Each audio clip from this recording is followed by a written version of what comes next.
Dialogue 2022, which is currently going on in New Delhi. Now, you're watching News on the Hour. Let's first take a look at the top stories at this hour.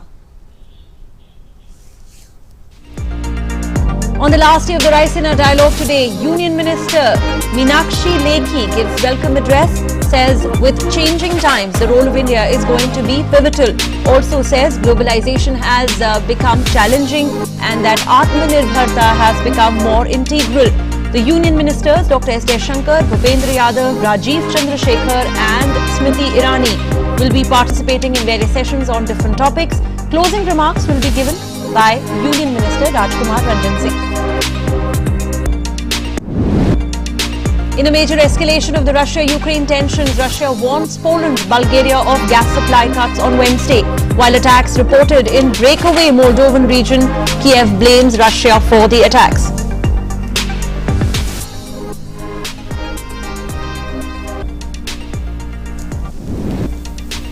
Prime Minister Narendra Modi to interact with the Chief Ministers on the COVID situation in the country at noon today through video conferencing. The meeting comes in the wake of the rising COVID cases in some states and union territories.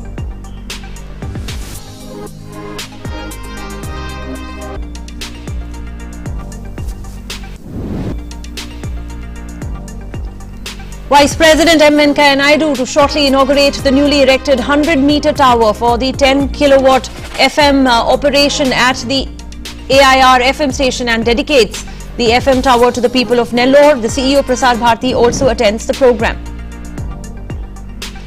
In the IPL today, Gujarat Titans to face Sunrisers Hyderabad. In yesterday's match, Rajasthan Royals defeated Royal Challengers Bangalore by 29 runs.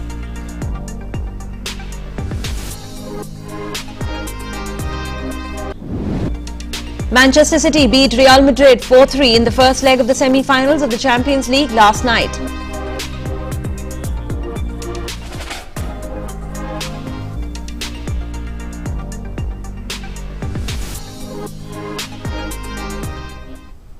Well, first up on the News on the Hour, the 7th edition of the Raisina Dialogue is being held in New Delhi. Now, the dialogue is being held in an in-person format over 3 days. That is from the 25th until the 27th of April 2022.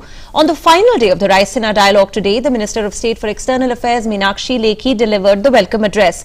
She said that in the 21st century, threats are not the traditional threats. Its nature has changed. These are more in number and greater in degree, from cyber attacks to supply chain disruption. As we have seen during pandemic, the threat to global order exists not just in open but in the shadows. And these shadows are run through cyber attacks, bio-warfare, supply chain disruptions, and shortage of critical goods to minerals. And it is imperative that we all foster cooperation between all stakeholders in respect of these shared threats and rebuild, among other things, the supply chain management is what we need to work at. The minister also said that it is not the time for contestation but a time for cooperation. When oceans and seas are free and inclusive, this can be a common pursuit for all stakeholders in the region and beyond. The present maritime landscape also privileges our cooperation and not contestation, which is for mutually beneficial gains. It's not a time for contestation, it is a time for cooperation, if I may re-emphasize my thought. As we see that the Prime Minister, Mr. Modi, has also spoken on this particular aspect, and he said, when the oceans are open, the seas are secure, countries are connected, the rule of law prevails, and the region is stable. Nations, small and large, prosper as sovereign countries. She also said that with the changing times, the role of India is going to be pivotal. Globalization has become challenging and Atmanirbharta has become more integral. With changing times, Excellencies, The role of India is going to be more pivotal than ever before. The globalized world has seen its own challenges, and the self-reliant India, the Atmanirbhar India, is for the world, which again, during pandemic, we have reinforced this thought, that whatever we did it not just for our interests, we did protect our interests, but in addition to protecting our interests, our services, our goods, everything was available for the world. And thus, a strong India is good for the world. A strong India stands on the right side of the world. Now, in an exclusive conversation with DD India, Lithuanian Foreign Minister Gabrielius Landsbergis spoke about how Sanskrit is being taught in universities in Lithuania. He said that there are many similarities, similar words between Sanskrit and Lithuanian languages. Let's listen in. We are taught in the school from a very early age that there are so many similar words between Sanskrit and Lithuania. Historic reasons is that some thousands and thousands of years ago, a group of people, a cultural group that split from the common Indo-European language group and moved further north, and got isolated there and retained, basically as a certain insect in the amber, that it retains its position for thousands of years. So we retained the very old remnants of Sanskrit language in our everyday speech. And indeed, it's a very important thing, and I think that it's a good opportunity, to seek more cultural similarities between our countries. Well, he also said that Lithuania's freedom was greatly inspired by India's peaceful freedom movement. Have Sanskrit classes in our university throughout our independence. So we are one of the very few universities that actually is doing this. So I think that, at least from the academic point of view, we can really build on the relationship because this is not a terra incognita for Lithuanians. Basically, we've been already doing that. So I think that in order to strengthen this, we can work together on that. To add to that, as you know, Lithuania regained its independence just 30 years ago, and a lot of freedom fighters, so to say, or a lot of people who bore the flag of independence 30 years ago, they also had in their hearts the ideals from Indian independence movement, the peaceful independence. We called it the singing revolution, where people would unite in song and in other peaceful means in order to first of all to draw attention and to express their will to be free. So I think that if we find these cultural ties and then strengthen them, I think that it paves a path for a beautiful bilateral relationship. Prime Minister Narendra Modi will interact with the state chief ministers today to review the COVID-19 situation across the country at 12 noon. Now, this meeting is going to begin shortly at 12, and that's when the Prime Minister will be holding a meeting to review the COVID-19 situation. Meanwhile, the WHO's Director General Tedros Adhanom Ghebreyesus on Tuesday encouraged countries to maintain surveillance over coronavirus infections, claiming that the world is blind to how the virus is spreading due to low testing rates. As many nations restrict testing, WHO is receiving less and less information concerning transmission and sequencing, said the WHO Director General Tedros Adhanom Ghebreyesus during a press conference at the UN agency's Geneva headquarters. As many countries reduce testing, WHO is receiving less and less information about transmission and sequencing. This makes us increasingly blind to patterns of transmission and evolution. But this virus won't go away just because countries stop looking for it. It's still spreading, it's still changing, and it's still killing. The threat of a dangerous new variant remains very real. And although deaths are declining, we still don't understand the long-term consequences of infection in those who survive. Heat wave conditions prevailed in isolated pockets over South Gujarat region, Bihar, Jharkhand, Odisha and West Bengal. Heat wave conditions are also likely to prevail in isolated pockets over Vidarbha and the interior Odisha during the next 5 days. Jharkhand, the Gangetic West Bengal during the 26th to the 29th of April. Gujarat state, Rajasthan, Uttar Pradesh, Madhya Pradesh from the 27th until the 30th of April. Punjab, Haryana, Chandigarh and Delhi, Madhya Pradesh, Maharashtra and Chhattisgarh during the 28th until the 30th of April.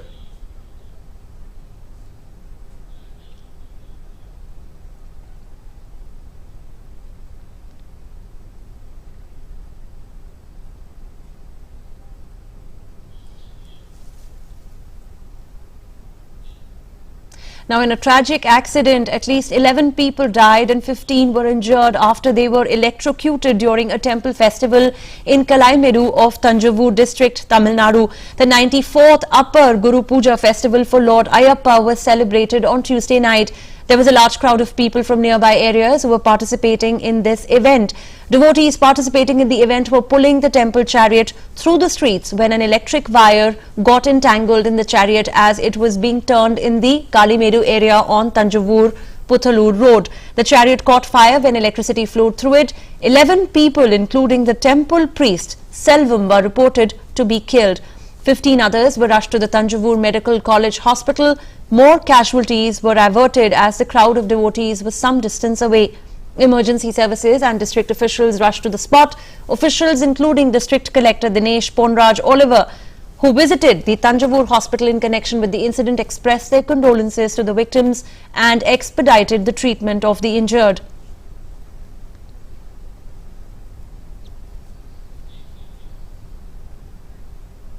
Prime Minister Narendra Modi expressed his grief over the mishap in Tamil Nadu. He said in a tweet that he is deeply pained by the mishap in Tanjavur, Tamil Nadu. My thoughts are with the bereaved families in this hour of grief. I hope those injured recover soon.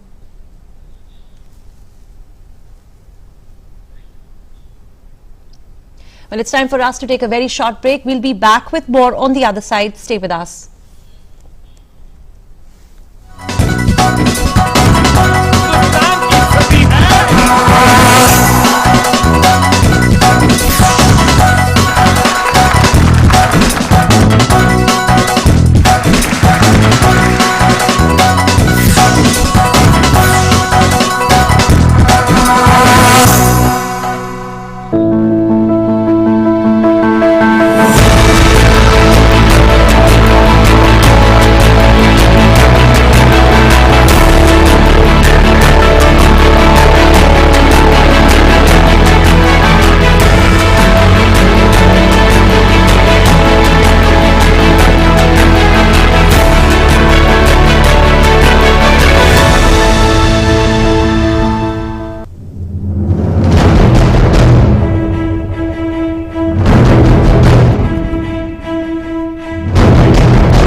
Welcome back. Updates now from the ongoing Russia-Ukraine conflict, where Russian President Vladimir Putin said on Tuesday that Russia and Ukraine were continuing negotiations online.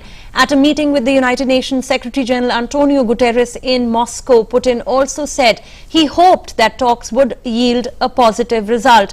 But the Russian president warned that security agreements would not be signed off until territorial issues were resolved relating to the Crimea Peninsula, which Russia annexed from Ukraine in 2014, and the Donbas, which is the People's Republics whose independence Moscow recognized days before its special military operation began in the eastern Ukraine on February 24th this year.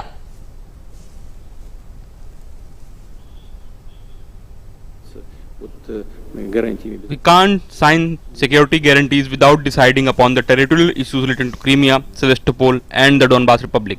but nonetheless, the negotiations continue online. I hope the talks will yield a positive result. Приведет нас к какому-то позитивному. President Putin also agreed in principle to United Nations and International Committee for the Red Cross involvement in the evacuation of civilians from the Azovstal plant in Ukraine's Mariupol, the United Nations has said. I would like to turn to the second part of your question, that's Mariupol. The situation there is difficult and tragic, but it's simple. I talked to Turkey's president today. He said there was a fighting there. There is no fighting there. It's over. There is no fighting in Mariupol. It has stopped. Она простая на самом деле. On the 36th anniversary of the Chernobyl nuclear disaster, another nuclear safety situation was recently averted, according to the UN's nuclear watchdog. IAEA Director General Rafael Grossi on Tuesday visited Ukraine's Chernobyl dormant nuclear plant some 2 months after Russia started its invasion of its neighbor. Grossi, who is heading an expert mission to step up efforts to help prevent the danger of a nuclear accident during the conflict in the country, praised the staff who manned the plant during the Russian occupation.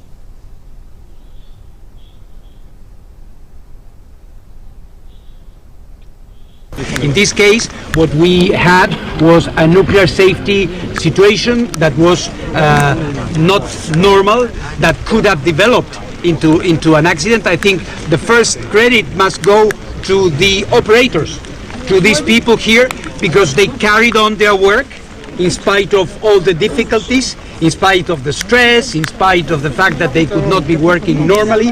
They continued working as if nothing had happened, so they kept the situation stable, so to speak.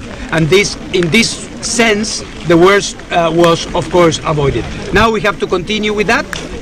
We don't have peace yet, so we have to continue. The situation is not stable. We have to be on alert. Ukrainian President Volodymyr Zelensky welcomed the head of the International Atomic Energy Agency, IAEA, and other members of his team to Kiev on Tuesday, ahead of a meeting and a news conference. Now, the IAEA Director General Rafael Grossi later said he had agreed with Ukraine to help repair the defunct Chernobyl nuclear power plant after it was occupied by the Russian troops. Ukraine's state-run atomic energy company reiterated warnings that Russia's invasion could lead to a nuclear catastrophe, saying earlier on Tuesday that Russian missiles flew at a low altitude over Europe's largest nuclear power plant in southern Ukraine's Zaporizhia. Local authorities said the airstrike hit a commercial building in the city of Zaporizhia, killing at least one person. Inaugurates issued its latest warning about the risks caused by the war with Russia on the 36th anniversary of the world's worst nuclear accident at the now defunct Chernobyl plant in what was then the Soviet Ukraine. Russian energy giant Gazprom told Poland's PGNiG that it would halt gas supplies along the Yamal pipeline from Wednesday, PGNiG said in a statement on Tuesday. Earlier, data from the European Union network of gas transmission operators showed physical gas flows via the Yamal Europe pipeline from Belarus to Poland had halted, but they resumed later on Tuesday.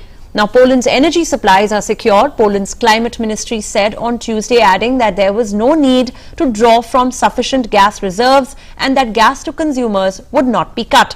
Russian President Vladimir Putin has demanded that countries be terms unfriendly agree to implement a scheme under which they would open accounts at Gazprom Bank and make payments for Russian gas imports in rubles. Gazprom said on Tuesday that Poland would need to begin making payments under a new scheme as of Tuesday.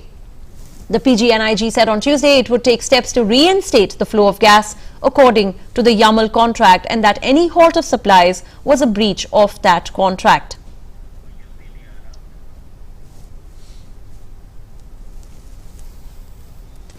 Vexed Ukrainian authorities have demolished Soviet-era monument People's Friendship Arch, symbolizing friendship between Russia and Ukraine. Now, the huge monument stood at the center of the capital, Kiev. According to Mayor of Kiev, Vitaly Klitschko, the city's landmark overlooking the Dnipro River will remain in place but will be renamed the Arch of Freedom of the Ukrainian people. The 8-meter-high bronze statue of two men holding a Soviet emblem featuring hammer and a sickle and inscriptions USSR and Friendship of the Peoples was a gift to Ukraine by the Soviet authorities in 1982. The monument and the rainbow-shaped arch towering above it were erected to commemorate the 60th anniversary of the USSR. In response to Russian Foreign Minister Lavrov's comments, the US says talks of nuclear escalation are irresponsible. The US State Department has criticized Lavrov's comments about the potential of a nuclear conflict, marking it loose talks and height of irresponsibility. Earlier, Lavrov had warned the West about the risks of nuclear conflict as it continues to supply arms aid to Ukraine. Loose talk of nuclear weapons, nuclear escalation, is especially irresponsible. It is the height of irresponsibility. So we've made the point that as long as Moscow escalates, we will escalate with our sanctions, with our economic measures. If Moscow changes its course, we will change our course. United States Secretary of State Antony Blinken welcomed his Czech counterpart, the Foreign Minister, to the State Department Tuesday, saying the Czech Republic has been a remarkable supporter of Ukraine.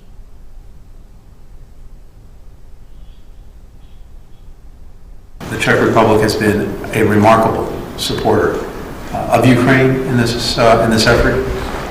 It has taken in more than 300,000 refugees from Ukraine, making it the home, in quotation marks, for Ukrainian refugees, one of the largest in Europe beyond the immediate border states. And it has been a staunch partner in NATO as we work to shore up NATO's defenses against possible Russian aggression. So in these ways and so many more, as well as assuming the presidency of the European Union this summer, this is a vital time for the work that we're doing together. Foreign Minister Lipavs thanked Blinken for the US role in Ukraine. The meeting comes as Russian energy giant Gazprom has told Poland and Bulgaria it will halt gas supplies from Wednesday in a major escalation of Russia's broader row with the West over its invasion of Ukraine. Putin wars against Ukraine.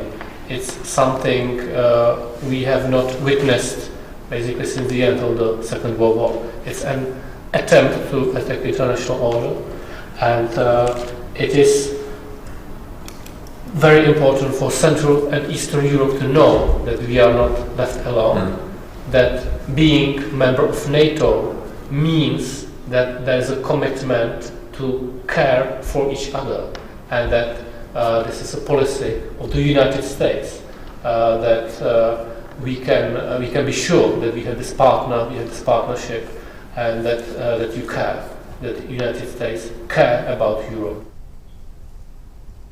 Well, in other international news, the Mexican President Andrés Manuel López Obrador on Tuesday expressed his optimism that Elon Musk would clean up Twitter after buying the social media network, pushing him to eliminate manipulation and guarantee there was no censorship. Manipulation and censorship must come to an end, said the president at a daily news conference. Now, in order for there to be alternative media and for us to all be able to communicate. Time for another short break. We will be back soon with more updates. Stay in touch. India, India's voice on global platforms. Latest news from India and around the world. In-depth analysis of global headlines. Watch DD India in your country. Available for downlink in all Southeast Asian countries. STTV broadcast is available through the satellite GSAT 17 at 93.5 degrees east. HDTV broadcast is available through the satellite GSAT 10 at 83 degrees east. For technical details, scan here. Switch to DD India now.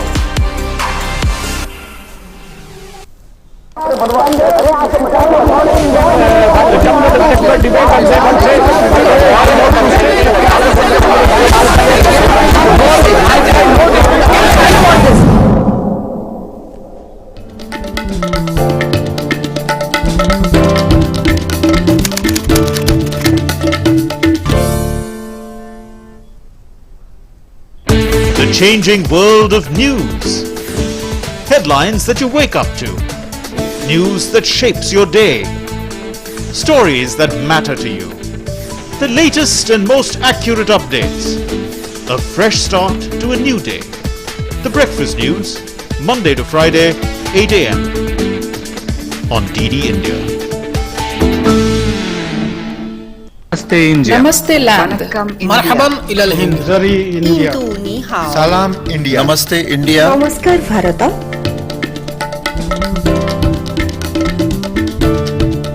Nous sommes l'Inde. Nahnu Hunud.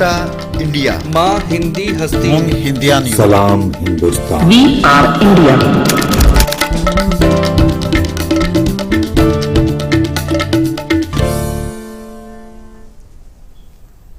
Welcome back. Now, truckers in Chile went on a strike on Tuesday, blocking highways on the outskirts of Santiago in protest of violence and increased the toll prices on their routes. Protesters blocked major roadways, threatening a wider blockage if Chilean authorities do not give improved road safety, better working conditions and lower fuel and toll pricing.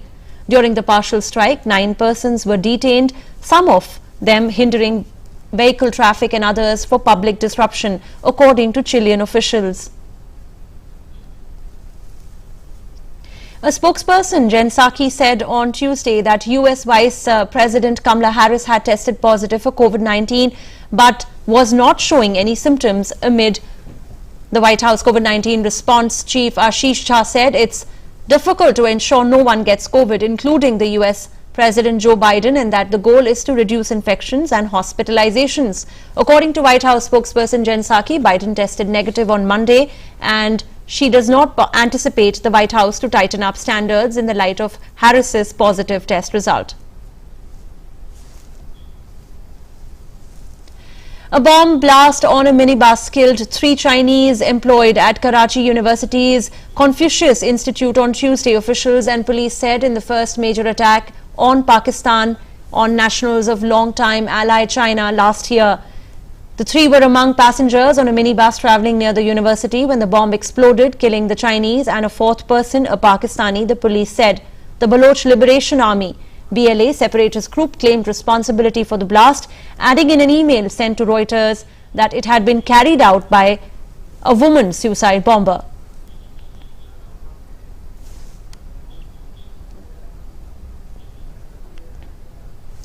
Senior Vice President Lockheed Martin Tim Cahill said that there is a wide range of threats that we are facing today, such as the continuing struggle of terrorism, emerging asymmetric capabilities and military and economic competition.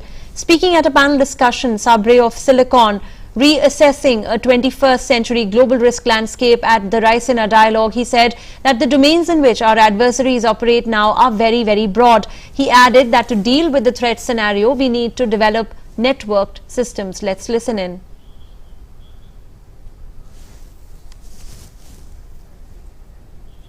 Face today, and it begins on, I would call it on the low end, on the terrorism end, which of course continues. The threat has not gone away. It continues to grow, and sometimes grow quietly. But some of the technologies that they're employing are particularly troubling.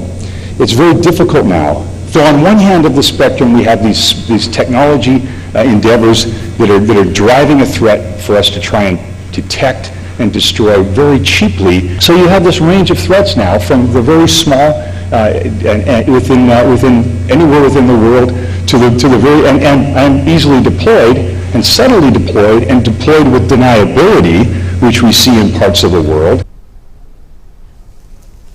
Union Finance Minister Nirmala Sitharaman also met the Perfect Day co-founder Perumal Gandhi in San Francisco. Perumal Gandhi discussed the Perfect Day's growth plan with the Finance Minister and sought to invest in India to accelerate the Perfect Day scale-up journey and to join in the Make in India campaign. Perfect Day Foods, a leading Silicon Valley-based Synbio biotech startup, has developed technology to make milk proteins by leveraging microbial fermentation rather than using the animal source.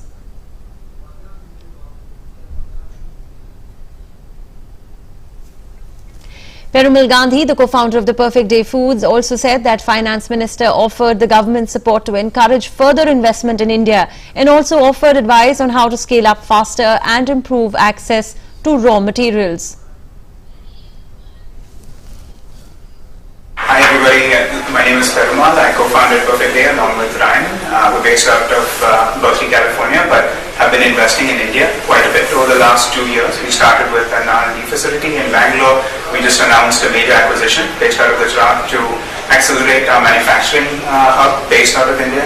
We just got done with a meeting with the Honorable Finance Minister, and it was an excellent meeting.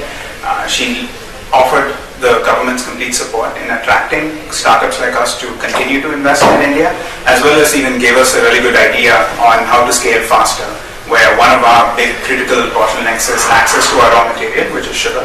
And she did mention that the UP region in particular has a lot of excess capacity that we can hopefully take up to speed up our scaling process in the country. The Union Finance Minister Nirmala Sitharaman addressed a roundtable on investing in India's digital revolution organised by the Federation of Indian Chambers of Commerce and Industry, FICCI, and the US ISPF in San Francisco. During the interaction with the Finance Minister Sitharaman at the Silicon Valley, potential of Indian startups was the highlight, and investors agreed that India's potential in producing unicorn companies is immense. The Finance Minister encouraged constant engagement with investors to understand and address their concerns. The Finance Minister said she is open to receive suggestions, understand pain points, and offer necessary redressal wherever possible. Sitharaman said that in order to promote a robust startup ecosystem in India, the Department for Promotion of Industry and Internal Trade of the Ministry of Commerce and Industry has set up a very proactive startup cell and encouraged those interested in Indian startups to engage with Department for Promotion of Industry and Internal Trade.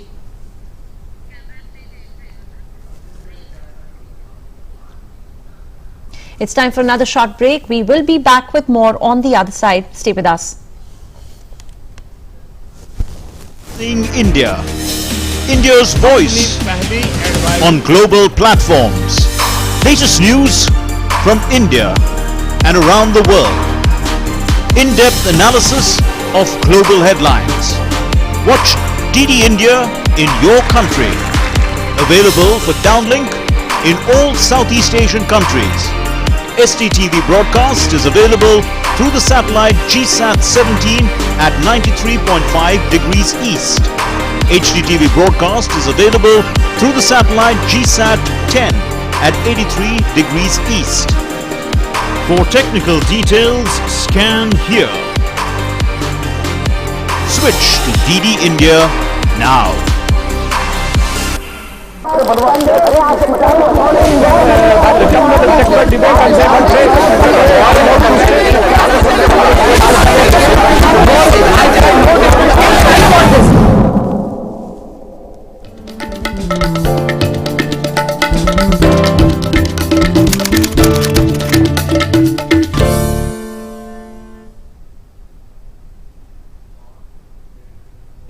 The changing world of news. Headlines that you wake up to.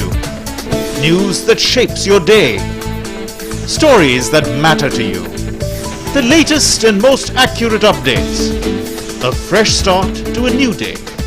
The Breakfast News, Monday to Friday, 8 a.m. on DD India. Namaste India. Namaste land. Marhaban ila al-Hind. Zari India. Hindu ni hao. Salam India. Namaste India. Namaskar Bharata.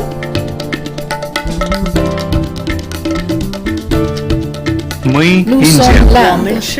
Nahnu Hunud. India. Ma Hindi Hasti. Hindian. Salam Hindustan. We are India.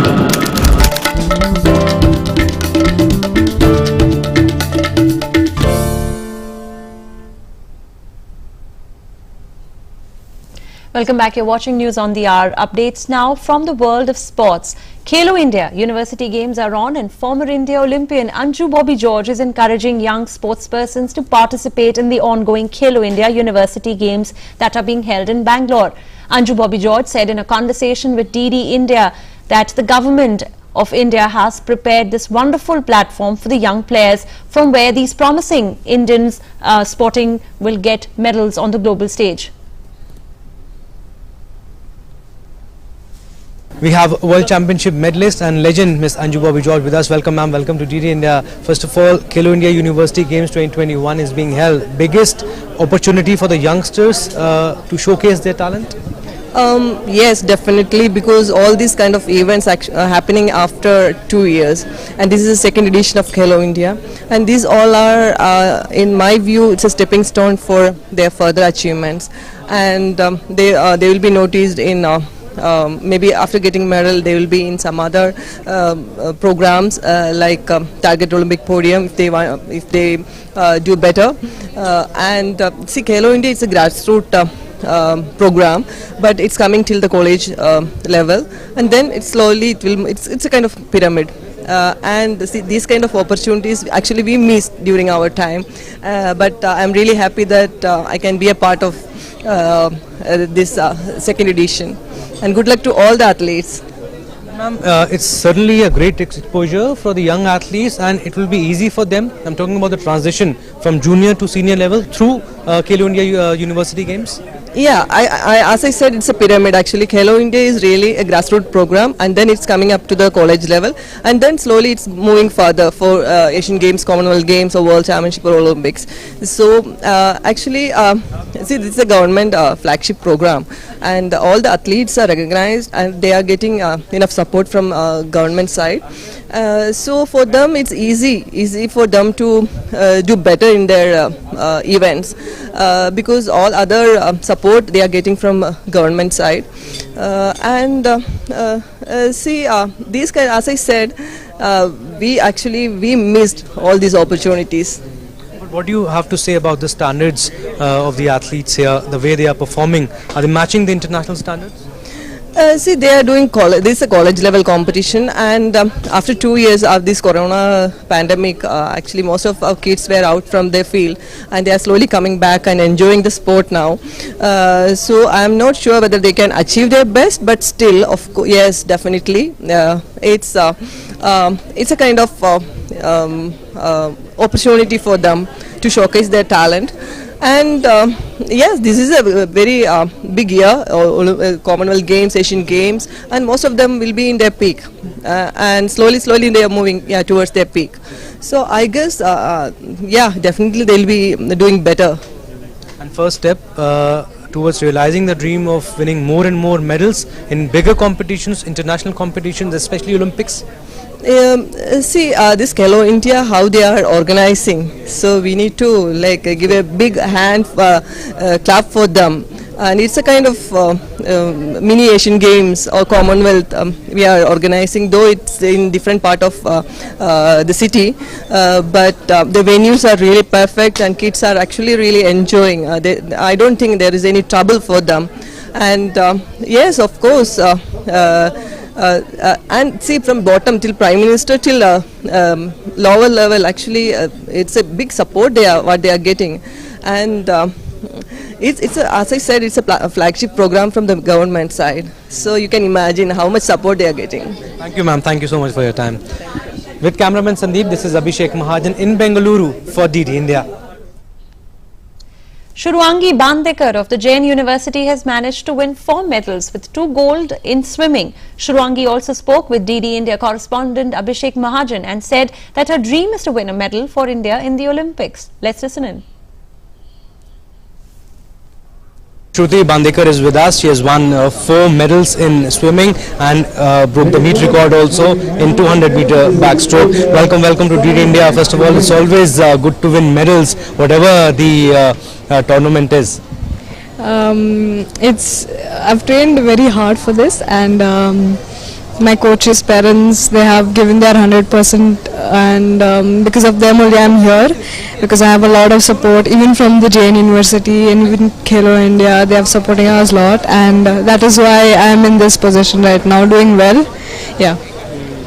And also Shiva S is also from Jain University, Shriyari Natral is also from Jain University, you are also from Jain University. I mean, Jain University ruling the roost, especially in swimming. Yeah, it's just that they have supported us a lot. They have given us good education. There's a lot of support, and that is what brings good sportsmen, because they allow us to swim, practice, and even study in our own time. So yeah, that's it. And also tell us about the facilities that are being given here in Khelo India. I mean, are you happy with the infrastructure that they have provided, the meal they are providing, and also the exposure, bigger exposure? And it's very easy now when you get these kind of exposures, very easy to get the transition from junior to senior level. They have done a very good job. I was really shocked when I came here. It's like a VIP treatment. We have got good rooms, good food. That is what keeps the sportsmen good and healthy. And I'm very happy about what Khelo India has done for us. And what are your future events now? Now I have 200 IM and 50 back left, and I'm going to swim really good for it, trying to get all gold in that too. Right, Shungi, and I mean, who is your idol, and how were you inclined toward this sport?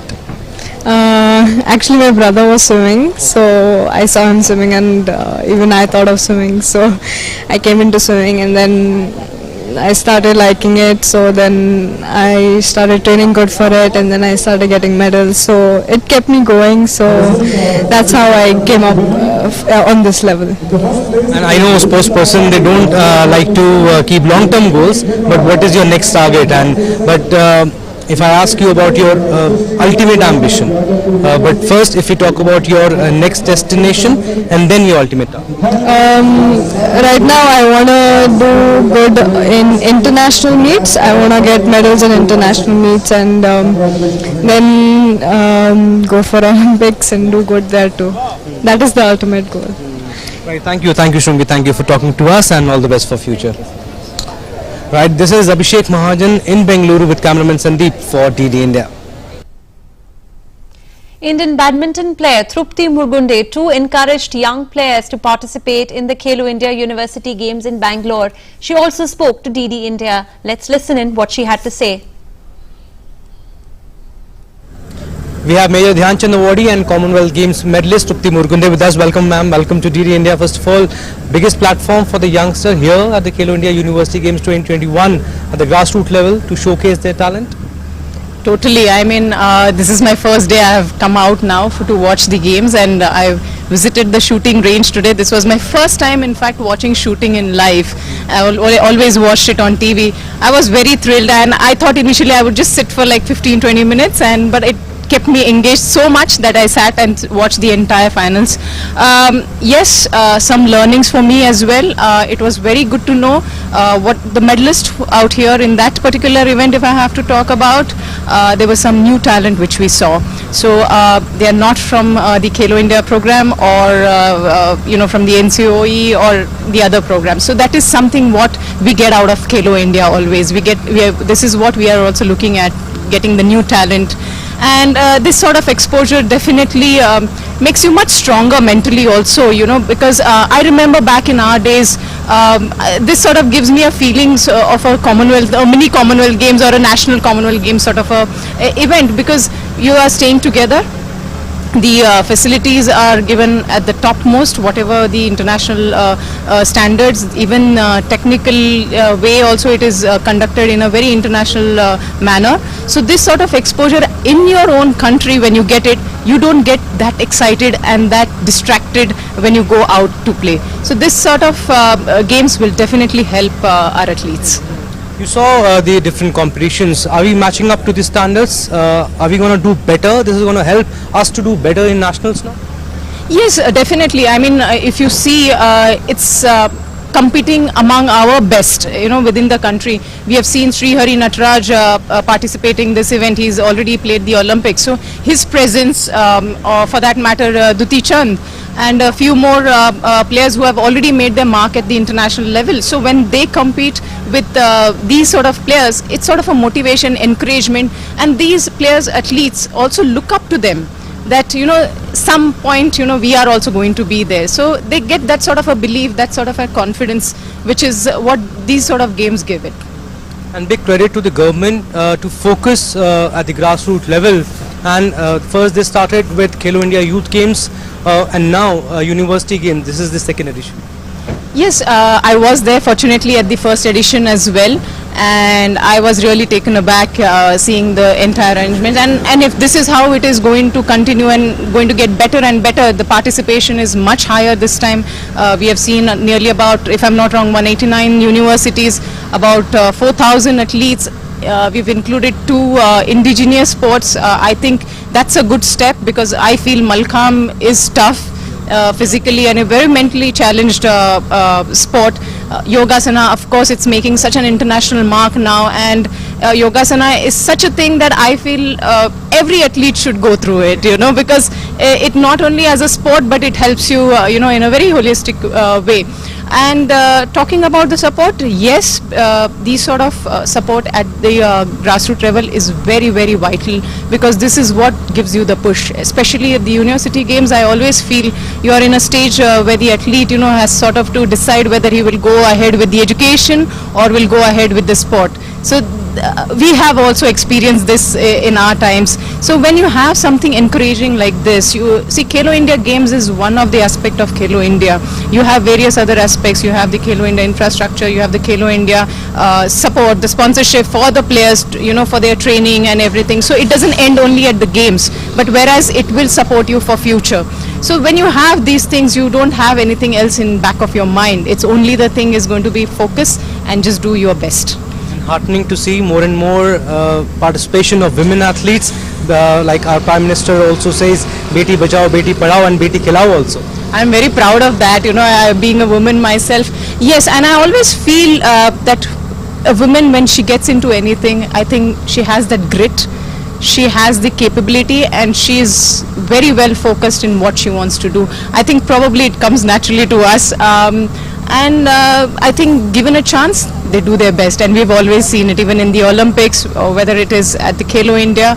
I think that's a fine way for our Prime Minister also to support women and bring them out from their conservative nature. So that is very essential. Even for other athletes also, I would like to mention here the kind of support. Khelo India is one platform that's at the grassroots level, but we also have the top scheme, which is for the elite players. And tomorrow we will find some coming out from the Khelo India who will probably graduate to the tops level. So I feel that's sort of a support which has been given, that entire support. You are in the center and the whole circumference is filled up. It's your job just to go and do their best and make your country proud. Absolutely. Last question. What message do you want to give to the youngsters who are performing here at the Khelo India University Games? I would firstly say enjoy the moment, because this is the first time. I'm sure they also must be witnessing this, where you are staying together. You have a village where you are not only with your own team members, but also you will be experiencing the other, here I would say the university teams, and you would be sort of living with them, eating together, watching them, how their behavior, attitude. I think these are all sort of learnings you should always have it, and this takes you a step further also. When you observe the other players, how they do the things to do better. So these are some sort of learnings you should take back from here. And yes, also enjoy the moment, enjoy the competition, and don't get disheartened with the loss. You should never. I think it should in fact push you to do further better. Thank you so much for your time. With cameraman Sandeep, this is Abhishek Mahajan in Bengaluru for DD India. Trupti Mugunde there speaking with Abhishek Mahajan. Now shifting focus to the Champions League. In the UEFA Champions League semi-final, Manchester City beat Real Madrid 4-3. Bernardo Silva scored the 4th goal for Manchester City against Real Madrid in the semi-final first leg, one which kept his team ahead with the match ending 4-3. After his hat-trick at Chelsea and brace Tuesday versus Man City, Karim Benzema has now become the first player in the Champions League history to score as many as 5 goals away from home in the knockout stages against clubs from a single nation in a season. With 14 goals, Benzema went level with Lionel Messi's best UCL season, which was the 2011-12 Champions League season. Time for IPL now. Performing brilliantly in the season so far, the Gujarat Titans team will take the field against Sunrisers Hyderabad today. Under Hardik Pandya's captaincy, Gujarat have won 6 out of 7 matches and have faced only 1 defeat so far in the league against Sunrisers Hyderabad. On the other hand, after facing defeat in the first 2 matches, Hyderabad, who won the 5 matches in a row, would like to continue their scintillating momentum, leaving Gujarat behind to occupy the top of the points table.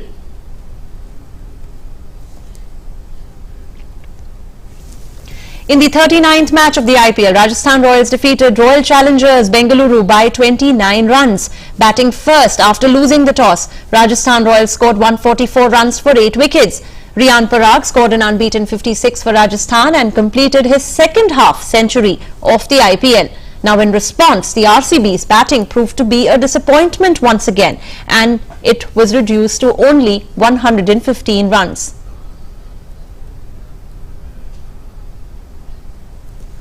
Well, time for our next segment, Saga of Freedom, where we will today remember the associate of Mahatma Gandhi, Manibhai Bhimbhai Desai. We also remember Gandhian freedom fighter Anjana Devi Chaudhary and the social reformer T.K. Madhavan, who presented a resolution seeking permission of the temple entry and right to worship to all people, irrespective of their caste and community, at the Sri Mulam Praja Sabha, that is the Legislative Council of Travancore. Let's take a look.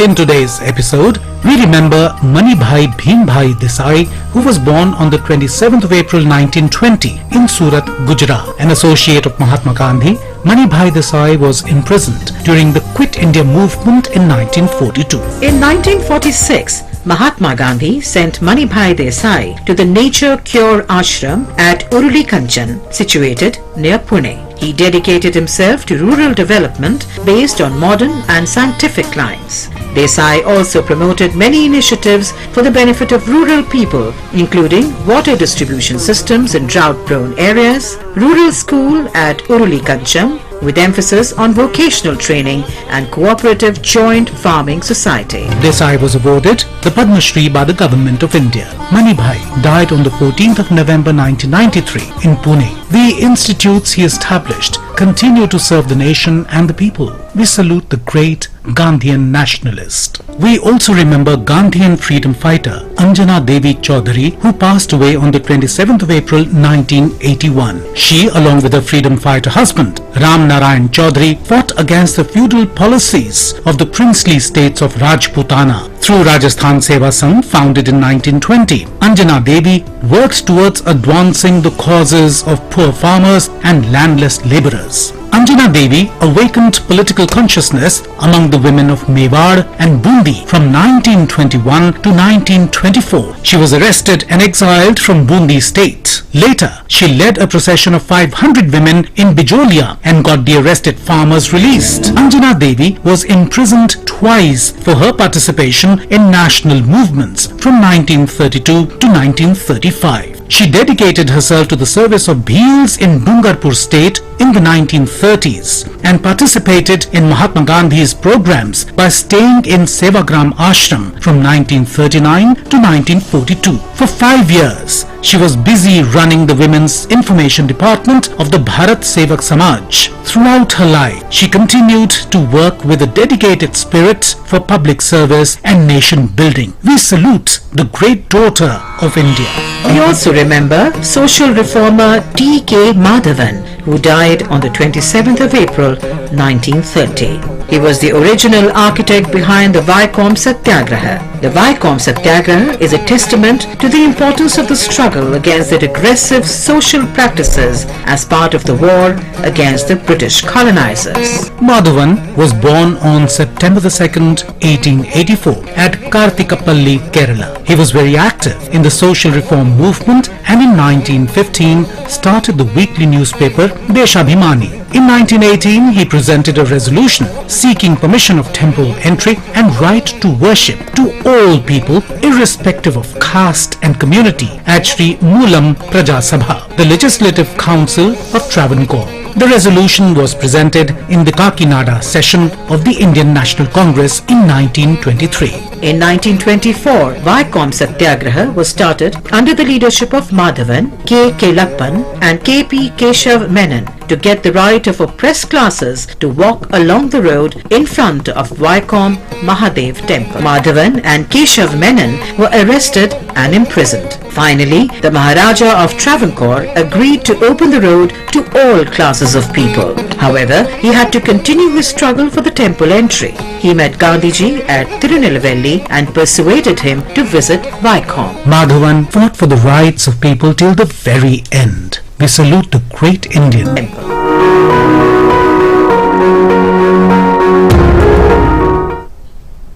Well, that's all we have for you in this edition of News on the Hour. News continues on DD India. Do stay tuned in for the latest updates. Thank you for watching. Namaskar.